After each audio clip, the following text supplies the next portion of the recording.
दोस्तों, आपका एक बार फिर से हमारे चैनल नोटबोर्ड में स्वागत है।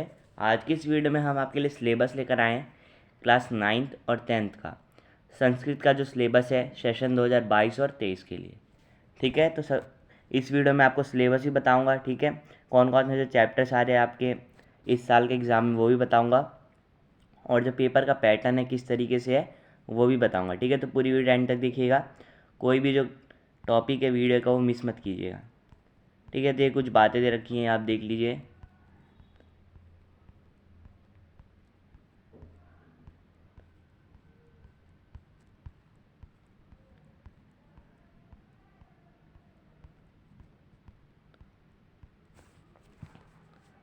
तो दोस्तों, अब जो मेन बात है वो आती है। ठीक है, कि जो कक्षा 9th है यानी क्लास 9th जो है उसका संस्कृत का पेपर जो है किस तरीके से डिस्ट्रीब्यूटेड है। तो इसमें 4 सेक्शन है। ठीक है, पहला सेक्शन क्या है, खंड का, जिसमें अपठित अवबोधनम है, यानी जिसमें अपठित गद्यांश होगा, उस पर बेस्ड कुछ क्वेश्चन होंगे, वो आपको करना है। और ये कितने नंबर का है, 10 नंबर का। फिर है खंड ख, जो रचनात्मक कार्य वाला है। ठीक है, जिसमें स्टोरी राइटिंग आ जाता है इसमें। ठीक है, चित्र वर्णन वाला आ जाता है। ठीक है, अनुवाद आगे वाले में आएगा, तो इसमें चित्र वर्णन आ जाता है। ठीक है, पत्र आ जाता है, ये सब तो रचनात्मक कार्य। ये कितने नंबर का है, 15 नंबर का। फिर है सेक्शन सी, खंड ग, जिसमें व्याकरण आ जाएगी, जिसमें अनुवाद आ जाएगा। ठीक है, और भी बहुत सारी जो व्याकरण है आपके टॉपिक्स, आप आगे मैं बताऊंगा वीडियो में, वो सारे टॉपिक्स आएंगे। ठीक है, फिर खंड घ जो है वो है पठित अवबोधनम, यानी आपकी बुक से जो है रिलेटेड पैसेज आएगा। ठीक है, उसमें से आपको क्वेश्चन करना होगा। ठीक है, या फिर बोल सकते हैं कि आपकी बुक के ही क्वेश्चन आएंगे। ठीक है, जो आपकी बुक है संस्कृत की। तो ये आपका 4 सेक्शन हो गए। ठीक है, आपको मार्क्स मैंने बता दिया, इन सभी का टोटल जो है 80 नंबर। 20 नंबर जो आपके बचते हैं वो आपके इंटरनल असेसमेंट के हैं। ठीक है, संस्कृत में भी होगा। ठीक है, इसमें portfolio, project work, periodic test, ये सब है। ये भी मैं आपको वीडियो में आगे दिखाता हूँ। ठीक है, फिर ये देख लीजिए पेपर में किस किस तरीके के क्वेश्चन आएंगे, यहाँ दिया गया है। ठीक है, खंड उतना ही है 4। खंड में किस किस तरीके के क्वेश्चन आएंगे वो यहाँ पे बताया गया है, वो आप देख सकते हैं। रचनात्मक कार्य वाला जो है इसमें औपचारिक, अनौपचारिक पत्र, चित्र वर्णन, अनुच्छेद लेखनम। ठीक है, अनुवाद भी इसी में आता है। व्याकरण में देख लीजिए, संधि है, शब्द रूपाणी, धातु रूपाणी, कारक, उपपद, विभक्ति, प्रत्यय, संज्ञा, उपसर्ग और अव्यय। ठीक है, ये सब है। फिर लास्ट जो सेक्शन है उसमें गद्यांश, पद्यांश और नाट्यांश, ये तीनों हैं आपकी बुक से ही। प्रश्न निर्माणम, अन्वय और भावार्थ, फिर घटनाक्रम, वाक्य लेखनम, ये भी आपकी बुक से ये सब। ठीक है, फिर प्रसंग जो दिया होगा उसका अर्थस्य चयनम, और जो शब्द दिया होगा उनका अर्थ मिलाने वाला। ठीक है, मिलान करने वाला क्वेश्चन। तो इस तरीके से जो है आपका पेपर आएगा। टोटल मार्क्स है 80। अब यहाँ पे बताया गया कि पेपर का जो प्रारूप है, संरचना है किस तरीके से, ये देख लीजिए किस किस सेक्शन में। ठीक है, मतलब किस किस तरीके के क्वेश्चन जो है आएंगे आपके, वो देख लीजिए यहाँ पे। छोटे क्वेश्चन कितने होंगे, बहुविकल्प एमसीक्यू वाले कितने होंगे, बड़े जो क्वेश्चन है वो कितने होंगे। ठीक है, उस तरीके यहाँ पे बताया गया है, आप इसका स्क्रीनशॉट लेके समझ सकते हैं। ठीक है,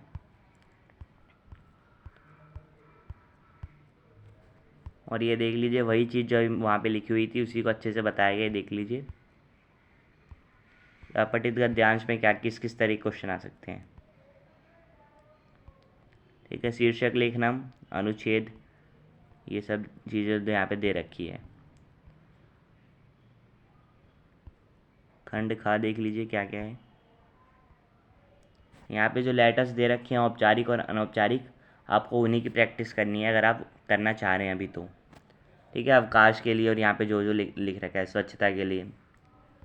ठीक है, इन्हीं लेटर्स को आपको पढ़ना है। संधि में देख लीजिए कौन कौन सी संधि आ रही है, ये इंपॉर्टेंट है। स्वर संधि में से कौन कौन से आ रहे हैं। ठीक है, व्यंजन संधि, विसर्ग संधि, इनमें से कौन कौन से जो आ रहे हैं। तो शब्द रूपाणी में देख लीजिए कौन कौन सा आ रहा है टॉपिक। फिर धातु रूपाणी में भी आप देख सकते हैं, और फिर कारक, उपपद, विभक्ति। प्रत्यय देख लीजिए, ये सारे प्रत्यय आ रहे हैं, कत्वातु, मूल्यप, कत्वतु, क्षत्रि, सानच, कत, ये सब जो। ठीक है। फिर संख्या देख लीजिए 1 से 100 तक आ रही है, और यहाँ पे ब्रैकेट में क्या लिख रखा है, 1 से जो 4 तक की संख्या है उनका आपको बस प्रथमा विभक्ति याद करना है, ठीक है। 3 विभक्ति होती है ना, आपको बस प्रथमा याद करनी है। फिर उपसर्ग देख लीजिए, द्वाविंशति यानी 22 आपके उपसर्ग है वो आपको याद करने हैं, ठीक है। फिर अव्यय में देख लीजिए, ये सारे जो हैं आ रहे हैं। फिर खंड घ जो है आपका, उसमें देख लीजिए किस किस तरीके के आ सकते हैं क्वेश्चन। गद्यांश पर आधारित, पद्यांश पर आधारित, नाट्यांश पर आधारित, घटनाक्रम, और ये सब जो टॉपिक्स हैं, ठीक है। तो ये तो हो गया क्लास 9th का। और देख लेते कौन कौन सी चैप्टर्स आ रहे हैं। तो ये सारे जो चैप्टर्स आ रहे हैं आपके संस्कृत के एग्ज़ाम में, ठीक है, यानी कि इस पे बेस जो है क्वेश्चंस पूछे जाएंगे, ठीक है। 30 नंबर का मैंने आपको बताया अभी, ये बुक से 30 नंबर का आ रहा है। तो इसी में से नाट्यांश, ठीक है, गद्यांश, काव्यांश, ये सब आएगा। घटनाक्रम भी बुक में से आएगा, ठीक है। और जो अन्वय वाला है वो भी इसी में से आएगा। डिलीटेड यहाँ पे आप चैप्टर देख सकते हैं, 4th जो चैप्टर है वो डिलीटेड है यहाँ पे, 7th 8th जो चैप्टर है वो भी डिलीटेड है, ठीक है। यहाँ देख लीजिए आप, जो चैप्टर यहाँ पे मिसिंग है आप वो समझ जाइए कि वो जो चैप्टर्स हैं वो डिलीटेड है, ठीक है। बुक आपको कौन कौन सी लेनी है, शेमुशी की प्रथम भाग क्लास 9th के लिए, और क्लास 10th के लिए द्वितीय भाग, ठीक है। अव्यास भान भव, ठीक है, आपकी ग्रामर की बुक होती है। इसका फर्स्ट पार्ट जो है 9th के लिए होता है, और जो सेकंड पार्ट है वो 10th के लिए। और व्याकरण विधि जो है आपकी दोनों क्लासों के लिए होती है, 9th और 10th दोनों में काम आएगी, ठीक है। तो ये तीनों जो बुक हैं आपको संस्कृत के लिए लेनी पड़ेगी, ठीक है। इस पे बेस्ड जो ये क्वेश्चन आपके एग्ज़ाम में आएंगे। अब देख लेते हैं क्लास 10th का, उनका भी सेम है जैसा कि क्लास 9th का था। खंड का जो है वो 10 नंबर का, खंड ख जो है वो 15 नंबर, खंड ग जो है अनुप्रयुक्त व्याकरणम वाला, इसमें व्याकरण आएगी 25 नंबर, और खंड घ जो है अवबोधन यानी पठित अवबोधनम, जो जिसमें बुक के क्वेश्चन आएंगे, ठीक है, वो 30 नंबर का। यहाँ पे आप देख लीजिए कि आज आपका जो मैंने अभी बताया खंड 4 जो खंड है क ख ग और घ, उसमें कौन कौन से जो टॉपिक्स है आ रहे, किस कौन सा जो आपका पेपर का पैटर्न होगा उसमें कौन सा क्वेश्चन किस नंबर पे है, ठीक है। पहला क्वेश्चन कौन सा होगा इस तरीके से, तो यहाँ पे जो लिखा हुआ है वो आप देख सकते हैं। पहला जो आपका क्वेश्चन होगा गद्यांश का, इस तरह के क्वेश्चन आएंगे जहाँ पे ब्रैकेट्स में लिख रखा है, ठीक है, साइड में अति लघुरात्मक प्रश्न, जो बहुत छोटे प्रश्न होते हैं जिनका आपको 1 वर्ड में आंसर देना होता है। फिर उस तरीके क्वेश्चन जो पूरी लाइन में जिसका आपको आंसर देना होता है। फिर जो गद्यांश है उसका शीर्षक लिखने का क्वेश्चन आता है, ठीक है। ये सारे यहाँ पे क्वेश्चन दिए हैं ये। तो पहला जो क्वेश्चन होगा गद्यांश का आपका 10 नंबर का होगा। दूसरा जो आपका क्वेश्चन होगा वो आता है खंड ख में, वो क्या होगा, औपचारिक या अनौपचारिक पत्र होगा 5 नंबर का। फिर तीसरा है चित्र वर्णन और अनुच्छेद वर्णन, ठीक है, ये वाला होगा आपका 5 नंबर का, इनमें से आपको कोई एक करना होगा। फिर चौथा जो आपका क्वेश्चन होगा पेपर का वो अनुवाद वाला होगा, ठीक है, ये भी 5 नंबर का होगा, ठीक है। यहाँ पे खंड ख जो है ख़त्म होता है, इसका टोटल जो वेटेज है वो है 15 मार्क्स। फिर खंड ग में तो 5वां जो प्रश्न आपके पेपर का वो संधि पे बेस्ड होगा 4 नंबर का। छठा जो क्वेश्चन है वो समास पे 4 नंबर का। 7वां जो क्वेश्चन है उसमें प्रत्यय पूछा जाएगा आपसे 4 नंबर का। 8वां जो है उसमें वाच्य आपसे पूछे जाएंगे 3 नंबर का। समय जो है आपका 9वां क्वेश्चन होगा 4 नंबर का। 10वां आपका क्वेश्चन होगा अव्यय पदानी, ठीक है, 3 नंबर का। और 11वां जो है आपका संशोधन कार्य, ठीक है, संशोधन करने वाला, ठीक है, गलती को सही करने वाला, जो 3 नंबर का, ठीक है। इनकी टोटल करेंगे तो 25 नंबर। और ये सारे जो टॉपिक्स है वो खंड ग में आते हैं यानी व्याकरण वाले में। और यहाँ साइड में जो लिखा गया है उसको आप ध्यान दीजिए, ठीक है। जैसे संधि को लिखा गया है लघुरात्मक यानी संधि जो है आपको छोटे रूप में लिखनी है। समास, प्रत्यय, यहाँ पे क्या लिखा गया है बहुविकल्प यानी MCQ बेस्ड होंगे ये सारे, ठीक है। संशोधन देख लीजिए MCQ बेस्ड, ठीक है। इस तरीके से यहाँ पे लिखा गया है, उसको आपको ध्यान रखना है, उसी तरीके से जो आपको अपनी प्रैक्टिस करनी है। फिर खंड घ देख लीजिए जो पठित अवबोधन वाला है, तो आपका पेपर का जो 12वां क्वेश्चन होगा वो गद्यांश होगा, ठीक है, 5 नंबर का। 13वां जो होगा वो पद्यांश, वो भी 5 नंबर का। 14वां आपका नाट्यांश, वो भी 5 नंबर का। फिर 15वां जो क्वेश्चन है वो प्रश्न निर्माण वाला, वो 4 नंबर का। 16वां जो है जिसमें अन्वय लिखना होता है आपको या फिर भावार्थ, वो भी 4 नंबर का।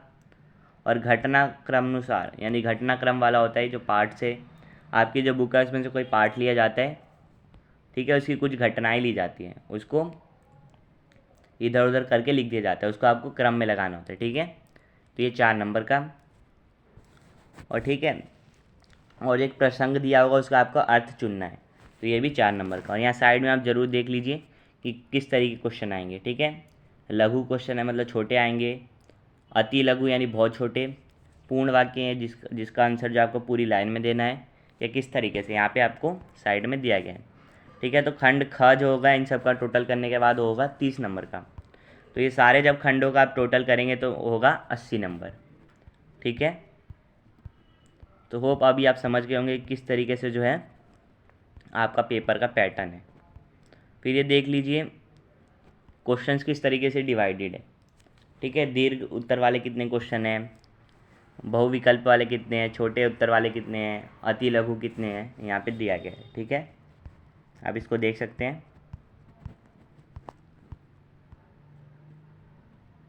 ठीक है। फिर कौन कौन से टॉपिक्स है वो आ रहे हैं वो यहाँ देख लीजिए। तो पहला तो आपका अपठित गद्यांश है, उसके लिए अपठित गद्यांश में आपको पता होना चाहिए कि शीर्षक लिखने का आता है हमेशा, और भाषिक कार्य, भाषिक यानी कि गद्यांश से रिलेटेड कुछ क्वेश्चन दिए जाएंगे, उसमें आपको कुछ कार्य करना होगा इस तरीके का, जहाँ पे ये दे रखा है, ये जो कार्य दे रखे हैं जैसे विशेषण और विशेष्य का चयन करना, ठीक है, पर्यायवाची और विलोम शब्द का चयन करना गद्यांश में से देख के, ठीक है। तो ये सारे जो टॉपिक्स हैं आप प्रिपेयर कर लीजिए अपठित गद्यांश के लिए, ठीक है। 10 नंबर का हो गया पहला क्वेश्चन। दूसरा तो आपका पत्र का है, तीसरा आपका चित्र वर्णन का है जो कोई सा भी आ सकता है, पत्र भी आपको कोई सा भी आ सकता है, नहीं बताया गया है कि किस तरीके के प्रश्न पत्र जो है आपको याद करने हैं, ठीक है। क्लास 9 का जो था उसमें आपको बताया गया था कि ये वाले जो पत्र हैं लिखा हुआ था उन्हीं को जो है आपको पढ़ना है। यहाँ पे जो 4th क्वेश्चन आ रहा है वो अनुवाद का है, अनुवाद आपको कोई भी जो है वाक्य दिया जा सकता है, उसका आपको संस्कृत में अनुवाद करना होगा। फिर सेक्शन ग जो है उसमें 5वां क्वेश्चन है संधि कार्य। तो इसमें संधि कौन कौन सी आ रही है, व्यंजन संधि और विसर्ग संधि, जो यहाँ पे चीज़ें दी गई हैं वही आ रही है, ठीक है। फिर छठा है समास का, समास में देख लीजिए कौन कौन से आ रहे हैं, ठीक है। तत्पुरुष, बहुव्रीहि, अव्ययी भाव और द्वंद्व समास। और यहाँ जो साइड में दे रखा है वही वाले जो समास में भी यही टॉपिक्स आ रहे हैं, ठीक है। फिर प्रत्यय देख लीजिए, तद्धिता और स्त्री प्रत्यय, ठीक है, ये आ रहा है। वाच्य परिवर्तन देख लीजिए, लट लकार वाला आ रहा है बस, कर्ता, क्रम और क्रिया। समय देख लीजिए, अंक जो दिए होंगे आपको उसके स्थान पे आपको समय लिखना है उसका, ठीक है। फिर अव्यय देख लीजिए, ये सारे जो अव्यय हैं ये आपको आ रहे हैं, पेपर में आएंगे इनमें से। फिर 11वां जो आपका अशुद्धि संशोधनम, तो अशुद्धि किस किस तरह की आ रही है वो भी यहाँ पे दिया गया है। फिर आता है सेक्शन घ, ठीक है, उसमें 12वां जो क्वेश्चन है वो गद्यांश का होगा, यहाँ पे जो टॉपिक्स दिए हैं उनको आप प्रिपेयर कर लीजिए। 13वां है आपका पद्यांश का, ठीक है, सेम है जैसे गद्यांश, पद्यांश और नाट्यांश तीनों में सेम तरह के क्वेश्चन आ सकते हैं। वाक्य का, विशेषण का और पर्याय का यहाँ दिया गया है, विशेषण और विशेष्य का चुनना, ठीक है, पर्यायवाची पूछ सकता है गद्यांश, नाट्यांश या काव्यांश में से। 15वां क्या है, जो आप रेखांकित जो पद है, ठीक है, उसकी जगह आपको क्या करना है, प्रश्नवाचक शब्द का यूज़ करना है और फिर प्रश्न का निर्माण करना है, ठीक है। आपको एक पूरा सेंटेंस दिया होगा, किसी एक शब्द के नीचे आपको लाइन की होगी, ठीक है, अंडरलाइन किया होगा उसको, तो उसकी जगह आपको किसी प्रश्नवाचक शब्द का प्रयोग करके, ठीक है, प्रश्न बनाना है। 16वां क्या है, श्लोक अन्वय या फिर भावार्थ, अन्वय दिया होगा और भावार्थ, अन्वय या फिर आपको भावार्थ में से कोई एक करना होगा। 17 आपका घटनाक्रम, ठीक है, घटनाक्रम जो है आपका बुक में जो आपका चैप्टर है उसमें से कुछ घटना दी जाएंगी, उसको आपको क्रम में लगाना है कि पहले कौन सी घटना हुई थी उसके बाद कौन सी हुई थी, ठीक है, इस तरीके से ऑर्डर वाइज आपको लगाना है। फिर प्रसंगानुकूलम अर्थ चयनम, ठीक है, जो प्रसंग दिया होगा आपको उसका अर्थ का चयन करना है, ठीक है। और यहाँ नीचे क्या लिखा है कि जो पाठ दिए गए उसमें से आपको लघु जो छोटे क्वेश्चन है वो तैयार करने। तो इन सभी को जब आप सारे सेक्शंस को कंबाइन करेंगे तो ये होगा 80 नंबर का। तो अब देख लेते कौन कौन से जो चैप्टर्स है वो आपके आ रहे हैं। तो प्रथम, द्वितीय, यानी तीसरा जो चैप्टर वो आपका नहीं आ रहा। चौथा, पाँचवा, छठा, सातवां, आठवां, नौवां, 10वां, ये सारे जो चैप्टर्स, 9वां, 10वां और 11वां चैप्टर आपका नहीं आ रहा और 12वां चैप्टर आ रहा है। ठीक है, तो डिलीटेड कौन कौन से चैप्टर हैं आपके? 3rd, 10th और 11th। इनको छोड़ के बाकी जो चैप्टर्स हैं उन्हें आपको पढ़ना है। यहाँ चैप्टर के नाम दिया गया है जिससे आपको चेक करने में आसानी हो। ठीक है, तो एक बार और देख लीजिए, तीसरा चैप्टर, 10वां चैप्टर और 11वां चैप्टर, ये जो चैप्टर है आपके इस साल के 2022 और 23 के एग्ज़ाम में नहीं आएंगे क्लास 10th के लिए। ठीक है, बुक कौन सी है? सेमुशी की भाग 2, अभ्यासवन भव की द्वितीय भाग, और व्याकरण वीति मैंने आपको बता ही दिया कि 9th और 10th दोनों में काम आती है। आप देख लीजिए, क्लास 9th और 10th है उनमें इंटरनल असेसमेंट किस तरीके से होगा। ठीक है, यहाँ देख लीजिए, पीरियोडिक टेस्ट होगा आपका, उसके 5 नंबर होंगे। फिर बहुविध मूल्यांकन, जिसमें बहुत तरीके से जो है टीचर आपका मूल्यांकन कर सकते हैं। ठीक है, हर स्कूल में अलग अलग है, टीचर अपनी मर्ज़ी से कुछ भी कर सकते हैं। जैसे आपके कुछ क्वेश्चन पूछ सकता है आपसे, कोई कंपटीशन करवा के आपके नंबर दे सकता है। ठीक है, आपसे कुछ सुन सकता है, इस तरीके से। फिर तीसरा है निवेश सूचिका, यानी पोर्टफोलियो, आपसे पोर्टफोलियो बनाने को कहा जाएगा एक, 5 नंबर का वो भी होगा। फिर भाषा संवर्धनाएँ गतिविधि, स्पीकिंग स्किल्स जो है वो उसका आपका टेस्ट होगा 5 नंबर का। ठीक है, उसमें किस तरीके से है, सुनने की भाषा का कौशल, यानी सुनने की जो आपकी स्किल्स है, स्पीकिंग स्किल्स, और फिर राइटिंग स्किल्स।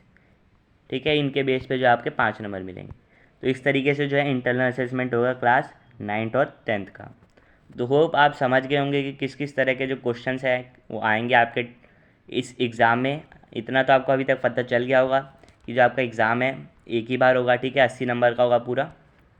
ठीक है, टर्म 1 और टर्म 2 जो है वो बिल्कुल हट गया है। ठीक है, आपका एक ही बार एग्ज़ाम होगा, तो उसी के लिए आपको प्रिपेयर करना है।